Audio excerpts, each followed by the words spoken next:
Alderman Price, you're chairman of the Public Works Committee, responsible for redevelopment in the city. Yes, that's right.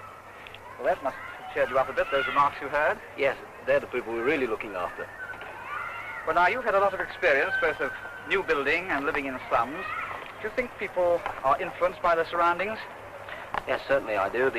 I think that we're trying here to improve their standard of living, both inside the home and outside. The kiddies there obviously appreciate it because they know that they're living in better conditions inside the house.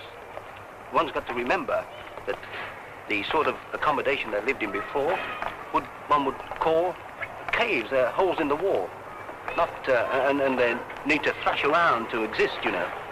You're not only interested in their creature comforts, you're interested in their whole surroundings, aren't you? Oh yes, these open spaces that we're trying to provide very interesting indeed. And come on, I'll show you something. Now this is what I was telling you about. I think it's been explained to you that this is going to be an open park. The corporation were offered by a contractor to rent this for a scrap dump. But because of the effect upon the tenants of this property, we decided not to allow it to be used and to forego the income. Because we're very concerned about recreating the slum mind, if you see what I mean. Well, that's very interesting. Now, may I change the subject? Do you think that people with young families ought to be made to live in flats? Very difficult on the space that we've got, I agree. I'm not too happy about it. But at least with these flats, these large flats in redevelopment areas, there is plenty of open space around them, which helps a great deal. Now, are there any alternatives? I know that Birmingham has tried to persuade neighbouring towns to take some of its population, but is there anything else that can be done? Well, there's talk, of course, about building in Mews-type development, but I'm not too happy about that.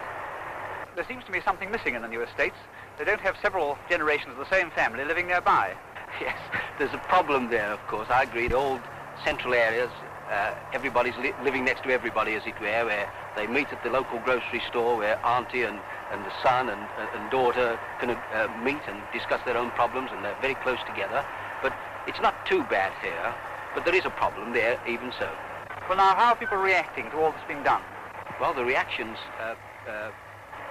pretty good, of course, but let me show you something down here, a new school that we're going to build.